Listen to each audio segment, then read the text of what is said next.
프랑스 웨인 부대란 프랑스 정부에서 직접 고용한 용병 부대를 말합니다. 웨인 부대는 1831년 창설되어 2020년 현재 그 역사만 190년이 다 되어가는 전통 있는 부대이죠. 웨인 부대의 가장 독특한 점은 뭐니 해도 부대원 상당수가 외국인들로만 구성되어 있다는 점입니다. 이렇게 외국인들로만 구성된 이유는 정치적인 이유가 컸다고 하죠. 쉽게 말해 프랑스 정규군을 전쟁에 보내 자칫 프랑스 국민이 사망하게 되면 민심이 나빠질 수도 있기에 대신 외국인 용병을 보내 민심을 안정시키겠다는 것입니다. 창설 목적 자체가 이렇다 보니 프랑스 시민은 웨인 부대에 지원할 수 없죠. 웨인 부대원들은 그 창설 목적에 맞게 프랑스 국민들을 대신해 많은 희생들을 치러왔습니다. 일례로 베트남 전쟁 당시 벌어졌던 DMBMF 전투에서는 웨인 부대원 1만 1천여 명이 사상당하기도 했죠. 이 전투에서 사상당한 프랑스군이 총 4만여 명이었다고 하니 사상자의 약 4분의 1이 웨인 부대였다는 것입니다. 또한 1978년 프랑스가 아프리카 자이르의 반군을 진압하기 위해 투입시켰던 전력도 웨인 부대였죠. 지금도 프랑스는 해외 분쟁 지역에 군대를 투입할 일이 있으면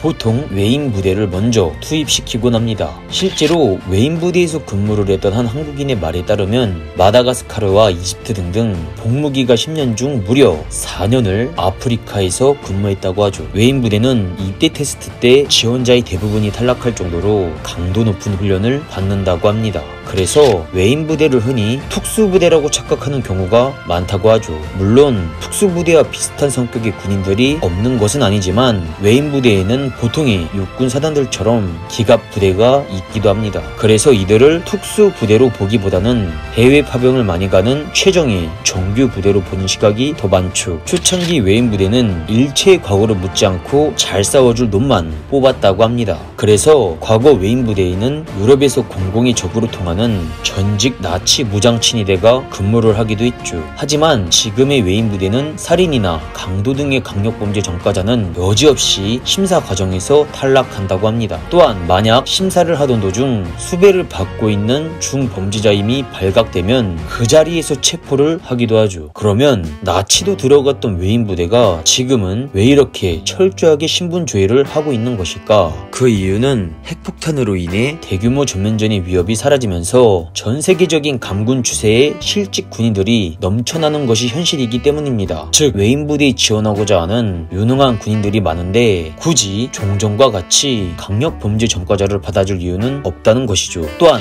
옛날과는 다르게 웨인 부대는 이제 총알바지로 쓰이는 소모품이 아닌 값비싼 고성능 무기로 무장한 프랑스군의 최정예 정규부대가 됐기 때문이기도 하고요. 그렇다면 이들의 급여는 어떠할까? 먼저 딱 잘라 얼마를 받는다고 말씀을 드리기는 어렵습니다. 웨인 부대의 급여는 계급에 따라 부양 자녀 수에 따라 그리고 파병 여부 등 여러 요인에 따라 달라지기 때문입니다. 다만 웨인 부대 출신자들은 하나같이 용병 회사처럼 많은 돈을 줄 것이라 기대하고 웨인 부대에 입대하면 실망감이 클 것이라고 합니다. 보시다시피 아무리 용병이라 할지라도 엄연히 프랑스 정부에 소속된 공무원일 뿐이기 때문입니다. 또한 웨인 부대 측에서도 프랑스 정부는 웨인 부대를 프랑스 정규군과 동일하게 취급하며 따라서 급여도 일반 프랑스군과 동일할 것이다 라고 명시하고 있기도 하고요. 거기다 웨인 부대의 의무 복무도 5년으로 상당히 길기 때문에 이때는 신중히 고려하는 것이 좋다고 합니다. 그래도 한국 군대와 비교하면 대우는 웨인 부대가 월등히 좋다고 하죠. 주말 외출 허용은 당연하고 식사 또한 한국군의 빈약한 식당과는 비교가 안 될 정도로 좋다고 합니다. 거기다 5년간의 복무를 마치면